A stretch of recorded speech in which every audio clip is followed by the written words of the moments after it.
that was a coupon buster right at the start of the day. Liverpool had 15 shots, 6 on target, missed the penalty. But it wasn't a day, Scott, you and I were there, when Bournemouth stole it, was it? No, I mean, Gary Lineker's good, but he doesn't commentate as well as present, does he, Sam? He probably could. You're just amazing. He probably could. No, it was. Look, first 10, 15 minutes, I thought Liverpool actually carried on from where they were last week. You know, they sort of blitzed Bournemouth a bit without actually scoring. But then actually Bournemouth decided to get the ball down and pass themselves.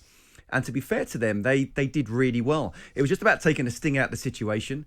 They did. They kept the ball, and then they created chances, and they looked so dangerous at times in the first half. Talk to me about Klopp's lineup, because he made just the one change from the 7-0 thrashing of Manchester United, which on paper makes sense, doesn't it? Because they played so well last weekend. Yeah, good evening, guys. Look, I think when we looked at Arsenal and what Arteta's doing, it's a regular formation, regular team. And I think that maybe Klopp's going, do you know what, that worked. Let's try and stick as close to that as possible. He's also got Real Madrid on his mind and also trying to get that top four.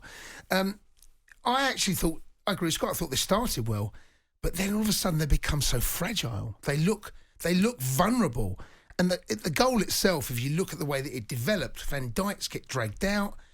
Honestly, his positioning sense after that, there was another incident where he got dragged out on the other side.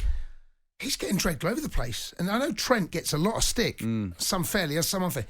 I think that Liverpool still, as a back four, they look so porous. We talked about this in the build-up to the game, and the idea that they'd kept a few clean sheets in a row, building up to this fixture, but they'd kept clean sheets against Manchester United in a freak game one Sunday afternoon. They kept a clean sheet against Chelsea, who don't score goals, Wolves, who don't score goals, Everton, that don't score They goals. presented two really good chances to Palace and got away with it as well. And that was in a game that you were at, and it was 0-0 as well.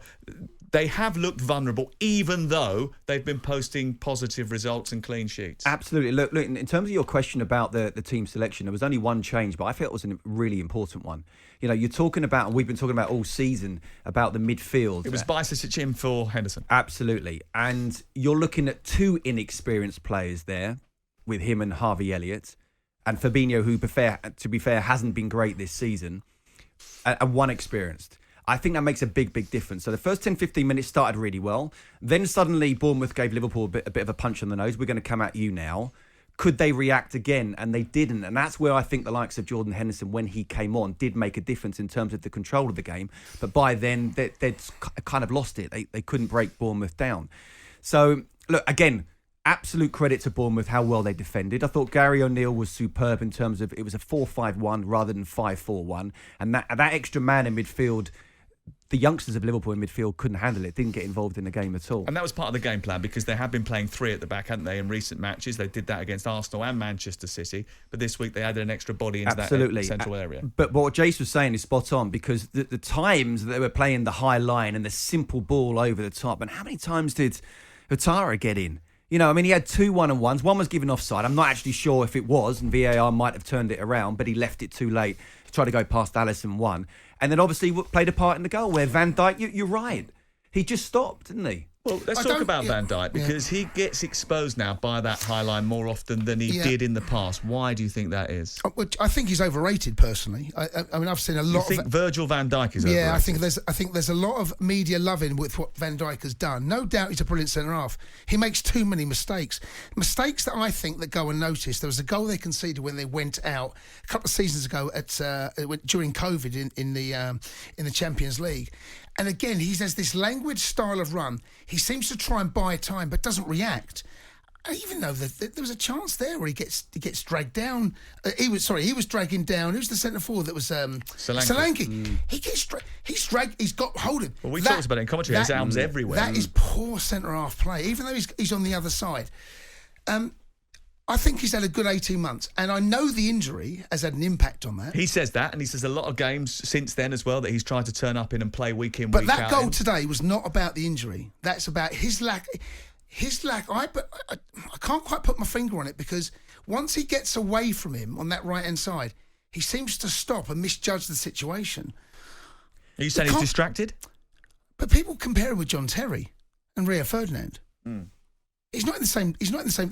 He can't lace their boots. I think that's harsh to say he's overrated. I just don't think he's gone back to the level that he was before the injury. When you think of the difference that he made to that Liverpool defence, he basically turned them from also runs into title challenges. Well, it was 7-2 at Villa. I mean, I know there are games that can happen like that.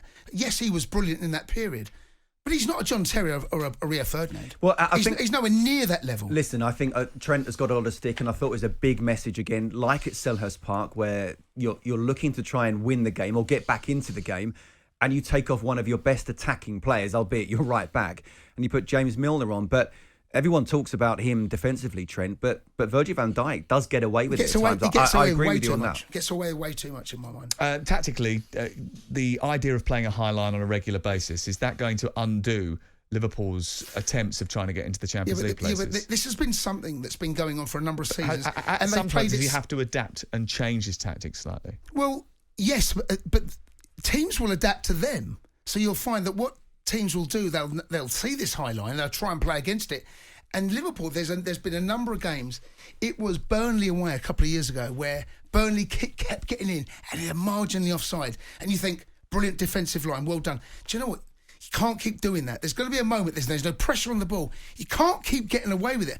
I think now, Liverpool, slowly but surely, teams are starting to understand we can get in, and we'll continue to try it. Well, Bournemouth got in 3 times in the first half an hour of this game, and one man who certainly exposed that more than others was Dango Ouattara, who came in from Lorient in the January transfer window at a cost, but only Bukayo Saka is a player under the age of 21 in Europe's top 5 leagues that has had more goal contributions than him so far this season. And again today, he was a real threat. That looks like good scouting, doesn't it? Fantastic scouting. I mean, he is a player. And he has added to them. And you hit the nail on the head, Jason, when you said pressure on the ball. You can have a high line when there's pressure on the ball. You can't when there's not. And that's where I feel the midfield, especially with 2 inexperienced players, young players, are not able to quite do that athletically. Whereas Jordan Henderson, even though he's not quite as athletic where he used to be, but he knows how to position himself, then the likes of Virgil van Dijk does become exposed. And even Konate was as well, because when Ouattara was running at either of them, he had them for pace. Yeah. You have to say. And what I would say is, Sam, I've said all season, from the start of the season, I've tried not to change my mind, that if I think Bournemouth will go down, I've said it from the start, if they play like that for the rest of the season, they're staying up.